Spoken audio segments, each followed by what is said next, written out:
되신 김에 우리 15절과 16절 한번 같이 읽어봤으면 싶습니다. 15절과 16절, 자, 안 띄워주셔도 돼요. 자, 같이 읽겠습니다. 시작. 오직 너희를 부르신 이 거룩한 너희도 모든 행실에 거룩한 자가 되라. 기록되었으되 내가 거룩하니 너희도 거룩할지어다 하셨느니라. 아멘. 평소에 다혈질인 목사님이 계셨답니다. 저 같은 분이셨나 봐요. 그분이 이제 도로에서 운전을 하고 계시는데 갑자기 택시가 느닷없이 팍 끼어들더니 앞에서 서버리는 거예요. 그래서 이제 있으니까 이 목사님이 화가 나서는 빵빵 크락신을 울리면서 서라고 막 서라고 하다가 이제 그 택시가 섰어요. 그리고 목사님이 그 택시 앞에다 차를 대놓고 문을 열고서 내려서는 야, 이제 그 뒤에 말은 제가 생략할게요. 아주 험한 말들이 많아서 이제 온갖 이제 목사님이 생각해낼 수 있는 평상시에 이제 욕설들을 이제 막 해냈죠. 막 이제 얼굴이 막 울그럭불그럭 하면서 이제 하고 나니까 이제 조금 가라앉다 싶으니까 이 택시 기사분께서 창문을 스르르르 내리면서 그러더랍니다. 아유, 목사님 죄송해요 그러는 거예요. 그 목사님이 이걸 듣는 순간 아이고, 이게 자기가 목사인 거 어떻게 알았는가 싶은 거죠. 아니, 교회에 다니십니까? 물었죠. 그랬더니 그 택시기사가 제가 목사님 교회 교인입니다 그러더래요. 평상시에 화를 좀 누그러뜨리고 살면은 이런 어려운 일이 생길 때 험한 일은 안 나오는데, 부끄러운 일은 안 나오는데 혈기가 있으면 종종 이런 실수들을 합니다. 또 습관들이 그렇게 실수하게 만들 때도 있죠. 여러분 보시기에 저는 좀 온화해 보이지요? 네, 저는 온화해 보일 거라 저는 생각해요. 그런데 사실 뭐 별로 온화하지는 않아요. 예전에 습관들이 참 이게 안 좋은 습관들이 많아가지고 나도 모르게 그 습관대로 있다가 실수한 적이 참 많아요. 제가 천안 대성교회 오고 나서 이제 이 사람이 좀 가래가 끓잖아요. 그래서 하다가 이제 그날따라 이게 좀 과하게 가래가 끓어서 이게 택 뱉었는데 그 앞에서 집사님 한 분이 걸어오고 계시는 거예요. 저희 교회 집사님께서. 얼마나 제가 얼굴이 뜨뜻하고 참 얼굴을 쳐다볼 수 없는데도 그냥 그분 얼굴 쳐다보면서 집사님 안녕하세요 그러고 말았죠. 근데 거기서 끝이 아니에요. 한 달 있다가 그분을 다시 만났는데 다시 또 제가 거기서 침을 뱉고 있었어요. 제가 그 뒤로는 길 다닐 때 침을 안 뱉어요. 사람은 누구나 실수하지요. 실수해요. 그런데 그게 하나님의 영광을 가릴 만한 실수인가, 아니면 그냥 내 삶에서 있는 그냥 실수인가가 중요하겠죠. 예수님을 믿고서 참 사람이 한 번에 이 딱지 뒤집듯이 탁 뒤집어지면 좋겠는데 잘 안 변해요. 정말 안 변하더라고요. 성령님 체험하고 은혜 체험하고 막 눈물 콧물 흘리고 환상도 보고 기적도 체험하고 했는데도 불구하고 참 사람이 안 변해요. 정말 안 변해요. 제가 왜 내가 이렇게 안 변할까 이렇게 스스로를 막 자책도 하고 자괴감에 빠지기도 하고 도대체 나는 신앙생활을 잘못하는 것인가 온갖 고민에 빠져 있다가 보니까 베드로도 그러더라고요. 바울도 그러고요. 또 요셉도 그러더라고요. 각자 가진 성질이 잘 안 변해요. 그런데 거기서 제일 히트작이 누구냐면 야곱이더라고요. 야곱은 정말 성질이 안 변하더라고요. 그런데 그가 130세나 되어서 바로 앞에 섰을 때 참 내가 험난한 세월을 살아왔습니다 라는 그 고백이 제 마음에 닿았어요. 하나님께서 야곱 이 한 사람을 성화시키기 위해서, 사람답게 살아가게 하기 위해서, 하나님의 자녀답게 살아갈 모습을 만드는데 이 정도 시간 걸렸구나, 이 정도 시간 걸렸구나. 그러면 저는 아직 갈 길 멀었죠. 아직 사람 좀 덜 돼도 괜찮아요. 이제 뭐 우리 권사님들 사신 거 절반밖에 못 살았는데 뭐 앞으로 살아갈 날이 한참 주구장창 남았는데 열심히 살아가다 보면 좀 변해갈 날이 있겠죠, 그죠? 예, 그러니까 가다가 혹여나 제가 실수하면 아이고 우리 강전도사 아직 사람이 덜 됐네 하고서 이제 너그럽게 봐주시면 감사하겠습니다. 이런 성화의 과정이 사실 신앙생활의 과정이지요. 성화가 없으면 기독교인은 변화가 없는 종교이죠. 이 성화를 무시한 이제 교단들이 있어요. 그래서 그 교단들이 이단 정죄를 받는 거예요. 구원파는 물론 교리적인 잘못이 여러 가지 있지만 은혜를 받았다 하고서 거기서 그치면 그 이후에 우리가 하나님 앞에서 성화되어가는 그 과정들을 깡그리 무시해버려요. 무시해버리니까 그냥 예수님 믿고 구원받았다는 그 징표 몇 월 며칠 몇 시 그것만 있으면 무슨 죄를 지어도 하나님 너를 구원해 주실 거다 라고 이야기를 한다면 잘못된 거겠죠. 우리도 역시 마찬가지예요. 내가 하나님 믿고 은혜를 누리고 정말 환상도 보고 기적도 보고 온갖 기적들을 체험을 했어도 우리의 삶은 거기서 완성이 아니라 변해 가는 겁니다. 변해 가는 거예요. 시험에 들지 않던가요? 시험에도 들지요. 기도를 했어도 시험에도 들고 또 누군가가 원망스럽기도 하고 또 시기심도 생기고 질투도 나고 그래요. 사람이니까. 그런데 그런 과정들을 겪으면서 내가 더 하나님 앞에서 낮아져야 된다는 사실을 인지를 하고 이해를 할 수 있다면, 나 스스로를 성찰을 할 수 있고 변해가려고 노력을 한다면 우리가 신앙생활하는 데 있어서 거룩의 여정이 조금 더 힘을 받지 않을까 싶습니다. 오늘 말씀 속에 베드로는 이 세상을 믿음으로 살아가는 나그네와 같은 성도들에게 말을 합니다. 이 세상 속에서 어떻게 살아갈 것인지 세 가지를 권면합니다. 13절부터 25절까지 세 가지를 권면하는데, 첫 번째는 예수 믿는 사람은 소망을 가져야 된다. 두 번째는 거룩해야 된다. 세 번째는 하나님을 두려워할 줄 알아야 된다. 이 세 가지가 13절부터 25절까지 베드로가 성도들에게 권면하는 그 권면의 내용입니다. 오늘 저희는 거룩에 대해서 이야기하려고 합니다. 도대체 거룩이 무엇인가? 거룩, 이게 목소리 깐다고 거룩 아닌 거 다들 아실 거예요. 그리고 가운 입는다고 거룩한 거 아니죠. 오늘 이 거룩이 무엇인지에 대해서 함께 좀 나눠보려고 합니다. 이 베드로가 말하는 거룩에 대한 이제 개념은 사실 레위기 11장 44절에서 45절 말씀을 차용한 겁니다. 제가 한번 읽어드릴게요. 나는 여호와 너희의 하나님이라. 내가 거룩하니 너희도 몸을 구별하여 거룩하게 하고 땅에 기는 길짐승으로 말미암아 스스로 더럽히지 말라. 나는 너희의 하나님이 되려고 너희를 애굽 땅에서 인도하여 낸 여호와라. 내가 거룩하니 너희도 거룩할지어다. 우리의 하나님이 되시려고, 이스라엘 백성의 하나님이 되시려고, 그들의 신이 되시려고 하나님은 그들을 구원해 내셨다는 거예요. 그렇기 때문에 내가 거룩하니까 너희도 거룩해야 돼 라고 이야기하는 겁니다. 거룩해야 되는 근거가 어떤 전제도 없어요. 단 전제 한 가지가 있다면 하나님이 거룩하시기 때문에 하나님을 믿는 너희도 역시 거룩해야 된다는 명령인 거죠. 이 부분을 이제 구약에서 해석한 내용하고 이걸 신약에서 적용을 합니다. 과연 성도에게 거룩의 의미가 무엇인지를 이제 베드로가 설명을 하질 않습니다. 그냥 명령을 그대로 가져옵니다. 오늘 15절, 16절에 이렇게 되어 있습니다. 오직 너희를 부르신 이가 어떤 것처럼? 거룩한 것처럼 너희도 모든 행실에 거룩한 자가 되라. 그럼 베드로의 요청은 무엇입니까? 우리의 행실이 거룩하길 바라는 거예요. 우리의 행실이 거룩해져서 하나님이 거룩하신 것을 보여줄 수 있고, 또 하나님이 거룩하시기 때문에 우리가 거룩하게 살면 하나님의 뜻이 내 삶 가운데 이루어지고 있는 징표가 될 거다라는 함의가 있는 것이 아닌가 싶습니다.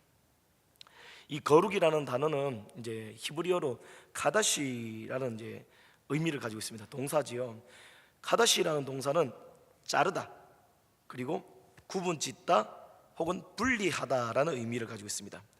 명사로 카데시는 동떨어지다, 그리고 거룩, 신성 불가침과 같은 의미를 가지고 있고, 카도시라는 이 또 다른 단어로 형용사는 있는데, 이 형용사는 거룩한 자, 성스러운 등과 같은 뜻이 있습니다. 이 세 가지 명사, 동사, 형용사의 동일한 이제 뜻이 뭐냐면 구분 짓는 겁니다. 구분을 짓는 거예요. 안과 밖을 구분 짓듯이 너와 나를 구분 짓고 사이를 자르는 거예요. 자르고 분리한다. 이것을 하나님께 대해서 하나님께 그분을 표현할 때 거룩하다. 과연 하나님과 우리를 어떻게 잘라서 그분과 우리가 구별될까를 이야기할 때 이사야 6장 말씀을 듭니다. 이사야 6장에 이사야가 소명을 받던 장면이 있습니다. 우시야 왕이 죽던 해에 내가 본즉 주께서 높이 들린 보좌에 있는데 그의 옷자락은 성전에 가득하였고 서랍들이 모시고 섰는데 각기 6날개가 있어 그 둘로는 자기의 얼굴을 가리웠고 그 둘로는 자기 발을 가리웠고 그 둘로는 날며 서로 불러 이르되 거룩하다 거룩하다 거룩하다 만군의 여호와여 그의 영광이 온 땅에 충만하도다 하더라 라고 되어 있습니다. 천사들이 서랍들이 하나님의 영광 아래서 무엇하다고요? 그분의 영광을 가지고서 그 영광을 맞이하면서 거룩하다 거룩하다 거룩하다 3번을 강조하면서 그분의 거룩하심을 나타냅니다. 그리고 그분의 거룩하심에 대해서 표현하는 그 표현의 근거가 어디 있습니까? 그분의 영광이 온 땅에 가득하더라는 거예요. 영광이 온 땅에 가득하더라. 그 말은 다르게 이야기하면 하나님의 영향력이 이 온 세계를 지배한다는 이야기로 해석할 수 있습니다. 그런 하나님의 영광이 나타날 때 그분의 영광이 충만한 곳에서 거룩이 넘치고 그 영광의 거룩을 목격한 이사야는 자신의 죄악을 보게 되는 거예요. 하나님의 거룩하심, 하나님의 빛되심, 하나님의 영광을 보니까 내가 너무나도 보잘것없는 한 인간임을 알게 되고 그분의 신됨이 구별지어지는 거예요. 마치 창세기 1장에 말씀하셔서 이 땅을 구분짓고 또 이 땅을 창조하시고 사람을 창조하신 하나님이 무엇을 나타내십니까? 하나님이 이 땅의 창조주이시라는 거, 인간을 창조하신 그분. 그 말은 인간과 하나님은 원래부터 구별된 존재라는 거예요. 따로 자르듯이 같은 존재가 아니라는 거예요. 그럼 하나님께서 하나님의 거룩하심을 나타낸다는 말이 무엇입니까? 자신의 초월성을 나타내는 거죠. 자신의 신되심을 나타내는 겁니다. 하나님 자신을 계시하시는 것이죠. 자신의 완전함을 나타내시는 거예요. 그리고 이 세상에 유일무이한 분이라는 것을 자신의 거룩함으로 나타내는 거죠. 그런 하나님, 인간과 하나님 사이에서 하나님의 거룩함이 나타난다는 의미는 뭐냐면 하나님과 인간은 존재가 다르다. 그리고 그분의 영광에 대해서 거룩하다라고 표현하는 것이고, 그리고 우리는 인간이고 그분은 신이다라는 이 경계선이 쫙 그어지는 겁니다. 오늘 말씀은 무엇을 근간으로 만들어졌다고 했습니까? 레위기 말씀을 근간으로 거룩하다, 거룩의 의미가 이제 베드로에 의해서 성도들에게 요청되어지는 겁니다. 하나님이 거룩하시니 너희도 거룩하라 라는 이 요청이 그냥 베드로가 지어낸 말이 아니라 레위기 11장 44절에서 45절 말씀, 19장 2절 말씀을 근거로 베드로가 성도에게 요청을 하는 겁니다. 그러면 레위기에서 나타나는 거룩의 의미, 성도들에게 요청하는 거룩의 의미가 무엇인지를 좀 찾아봐야 됩니다. 레위기의 중심 주제는 사실 거룩입니다. 이스라엘의 거룩한 삶을 강조하고 있는 것이 바로 레위기입니다. 여기서 하나님께 나아가는 2가지 길에 대해서 설명하고 있는 것이 바로 레위기입니다. 레위기에서는 하나님께 나아가기 위해서 첫 번째 예물을 드려야 된다라고 제사에 대해서 설명을 하죠. 번제를 드리고 소제를 드리고 화목제를 드리고 속건제를 드리고 속죄제를 드리고, 또 두 번째는 하나님께 나아가기 위해서 이 세상 가운데서 거룩한 삶을 살아야 된다라고 요청을 합니다. 레위기 안에서 하나님께서 거룩을 요청하는 이유는 오로지 관계 때문입니다. 왜 하나님께서 우리에게 예물을 요청하십니까? 그 예물 받아서 하나님께서 부자 되려고 그러시나요? 소 태워서 하나님께 그 향기를 막 다 흠향해서 무언가를 만들어내시려고 그러실까요? 아니지요.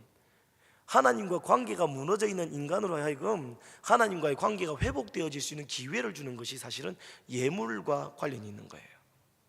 하나님 앞에 회개를 함으로써 하나님 앞에 나와서 하나님의 은혜를 누리고 살아갈 수 있게끔 관계를 회복시키는 거죠. 두 번째, 세상 가운데서 거룩하게 살아가는 게 하는 것은, 다른 사람들은 돈을 쫓아서 살아가고 다른 사람은 명예를 쫓아서 살아가고 집을 쫓아서 살아가고 더 많은 소유를 위해서 쫓아가지만, 그리스도인 하나님을 믿는 백성들은 하나님의 명령대로 살아감으로 인해서 세상과 하나님을 화해시켜줄 중보자로서, 화해자로서, 또 그들과의 관계를 하나님과의 관계로 엮어줄 수 있는 관계의 뭐라 해야 되죠? 피스메이커로서 살아가게끔 관계를 위해서 존재를 하는 겁니다. 거룩하기 때문에 구별을 합니다. 첫 번째, 무엇을 구별하죠? 공간을 구별합니다. 거룩해야 되기 때문에 하나님께 드리는 예배를 거룩하게 하기 위해서 첫째, 공간을 거룩하게 합니다. 그래서 구약에서는 무엇을 했습니까? 성막을 짓고 성소를 지었습니다. 두 번째, 무엇을 거룩하게 합니까? 시간을 거룩하게 합니다. 시간을 거룩하게 하기 위해서 무엇을 했죠? 안식일을 지었어요. 안식일을 하나님께서 백성들에게 줬어요. 다른 사람들은 그냥 계속 자기 밑에 있는 부하들을 돈 벌리게 해서 살게 하는데, 너희들은 일주일에 하루라도 쉬어서 하나님이 살아계시다는 것을 너희 삶을 통해서 보여주라는 겁니다. 사람이 삶을 살아가는 데 있어서 쉼도 중요하고 하나님의 말씀을 듣는 것도 중요하다는 사실을 저희에게 시간을 구별함을 통해서 보여주시는 거죠. 하나님께 나오는 사람이 두 가지를 구별했습니다. 무엇을 구별했습니까? 공간과 시간을 구별했습니다. 그리고 세 번째, 무엇을 구별할까요? 소유를 구별하죠. 내 소유를 구별합니다. 사실 그래서 우리는 11조를 합니다. 하나님 앞에서 내가 구별된 사람으로서 하나님 앞에 내 신앙을 하나님 앞에 내 믿음과 내 신앙을 확증하기 위해서 내 소유의 10분의 1을 주님께 드리는 것이죠. 이 모든 것이 주님께로부터 왔으니 하나님 이 10분의 1을 주님께 드려서 내가 언제나 주님의 은혜를 의지해서 살아가겠습니다라고 하는 나의 신앙의 고백이 그 11조에 있는 것입니다. 그리고 교회의 공동체와의 약속이지요. 하나님과의 관계를 위해서 세 가지를 구분한다고 했습니다. 무엇이었습니까? 공간과 시간과 소유입니다. 그럼 사람 이웃과의 관계에서는 구별되어지기 위해서 레위기에서는 무엇을 요청하느냐면, 먹는 것, 그리고 사회법, 윤리적인 것, 질병에 관한 것, 또 성범죄에 대한 것, 이 모든 것들을 다 구별시킵니다. 그래서 어느 정도까지 구별시키냐면은, 세상 사람들이, 그 당시에 세상 사람들이 욕정에 눈이 멀고 탐욕에 눈이 멀어서 이웃 사람들 걸 뺐는데, 너희는 그러지 말고 최소한 50년에 한 번은 그 사람들을 걸 돌려줘라라고 말을 하는 거죠. 그리고 아무리 탐욕에 눈이 멀고 정욕에 눈이 멀어도 네 자식은 건들지 마라라고 이야기합니다. 무엇으로요? 성놀이개로. 무엇이 중요하다라고 이야기하는 겁니까? 생명이 중요하다, 가족과의 관계가 중요하다라고 이야기하는 부분인 거예요. 그렇게 보면 레위기는 사실 딱딱한 글이라기보다는 하나님께서 하나님의 백성된 자녀들에게 이 땅 가운데서 어떻게 거룩하게 살아갈 것인지에 대해서 규칙을 정해준 것이라고 이야기할 수 있습니다. 거룩한 삶은 첫 번째, 하나님과 나와의 관계에서 하나님 앞에 구별하여 드려야 될 것을 구별하는 것입니다. 두 번째, 이웃과의 관계에서 우리가 가지고 있는 가치관과 저들이 가지고 있는 가치관이 부딪힐 때 거기에 대해서 구별하는 결단인 거죠. 어느샌가 기독교 안에, 교회 안에 세상의 가치가 참 범람을 합니다. 범람을 해요. 동성애가 죄가 아니라고 이야기를 합니다. 성경은 분명히 죄라고 얘기하는데 말이죠. 동성애 죄가 맞습니다. 도둑질이 죄가 아닌가요? 간음이, 이제 대한민국에서 간음은 서로 합의하에 이루어지면 간음이 죄가 아니지만은 강간은 죄가 아닌가요? 또 사기는 죄가 아닌가요? 죄지요. 하지만 우리가 교회에서 그들을 향해서 도둑질했으니까, 교도소에서 나왔으니까 당신은 교회 못 들어와요 라고 이야기합니까? 당신은 매춘했으니까 교회에 못 들어옵니다 라고 얘기했습니까? 아닙니다. 그들을 향해서 두 팔 벌리고서 안아주시는 분이 예수님이셨습니다. 세리와 창기를 안으셨고 또 사회에서 억울한 일을 당한 사람들을 안으셨습니다. 그런 곳이 교회입니다. 사람은 안 돼. 죄는 타협하면 안 되는 것이죠. 타협하면 안 됩니다. 어느샌가 교회가 점점 타협을 합니다. 무엇을 타협할까요? 분명히 하나님께서 시간과 공간과 소유에 대해서 구별하라고 하나님과의 관계에서 우리에게 명령을 하셨음에도 불구하고 우린 자꾸 시간과 공간과 소유를 흐릿하게 만들어 갑니다. 흐릿하게 만들어 가죠. 저 장로님도 그러는데 저 권사님도 그러는데 다들 그러는데 라고서 하나님과 나와의 관계에서 구별되어져야 되는 것들, 하나님이 명령하신 분이고 내가 그 명령에 순종해야 되는 사람이기 때문에 지켜야 되는 법도라는 것이 있습니다. 규칙이라는 것이 있지요. 그런데 그게 점점 흐릿해져 갑니다. 그것뿐입니까? 사람과의 관계에서는 어떻습니까? 이제는 세상이 교회를 향해서 손가락질을 합니다. 세상이 손가락질을 하는 것이 그냥 손가락질을 합니까? 세상보다 더 정의롭지 못한 교회를 향해서 손가락질을 하지요. 세상보다 더 음란한 교회를 향해서 손가락질을 합니다. 그 말은 교회에서 살아가는 성도들은 그저 교회 안에서 예배만 잘 드린다고 끝이 나는 것이 아니라 세상 가운데서 거룩한 삶으로 이웃과의 관계에서 내 삶 속에서 하나님의 백성된 삶을 윤리적으로 도덕적으로 보여줘야 된다는 이야기와 같습니다. 건강해야지요. 또 우리가 또 바르게 살아야 됩니다. 그런 것을 다 무시한 채로 어느 순간 무엇만 남았습니까? 복만 남았습니다. 복만. 교회에서 신앙생활 잘하면 11조 하나님께서 많이 내게끔 물질의 축복 주신다더라. 그것만 남아버렸습니다. 그것만요. 그래서 교회에서 누가 제일 멋진 사람이 되어버렸는가 하면은 아시죠? 아실 거예요. 정말 피땀 흘려 눈물 흘려 애타게 돈을 모아서 거기서 정말 꾸깃꾸깃한 돈 11조를 드리는 그 사람들의 아름다운 모습은 사라져버리고 다른 것만 남게 되더라고요. 물론 다 중요합니다. 돈을 많이 벌어서 11조를 하든 적게 벌어서 11조를 하든 제 말은 그런 의미가 아니라는 거 아실 겁니다. 무엇이 더 중요하다고요? 우리가 하나님 앞에서 구별해야 될 것들을 바르게 구별하고 있는가 아닌가가 더 중요하다는 거죠. 그리고 내 삶에서 하나님을 믿는 백성답게 그 일들을 내 삶에서 정의롭게 내 이웃을 보살피는 삶으로 살아가고 있느냐는 것입니다. 하나님을 믿는다 하면서 단란주 좀 다니고 있는 분들 제가 많이 압니다. 하나님을 믿는다 하면서 참 듣지도 보지도 못한 그런 일들을 행하시는 분들 참 많이 봤습니다. 물론 아직까지 저희 교회에서는 제가 듣지를 못해서 참 감사합니다. 하나님을 믿으면서 이웃에게서 내가 행하는 그 선한 일들이 들려오기를 간절히 바랍니다. 저 권사님, 저 집사님 천안 대성교회 다니신다고 하시는데 어느 날 보니까 자기 들고 가는 그 반찬 하나 꺼내서 옆에 쓰러져 있는 그분을 돕더라. 누군가를 살피더라. 이웃과의 관계에서 자기 돈 더 가져가려고 아득바득 웃기는 게 아니라 손해를 보더라도 이웃과의 관계를 더 먼저 생각하더라. 야, 정말 그리스도인은 다르구나. 그런 말이 들려왔으면 좋겠습니다.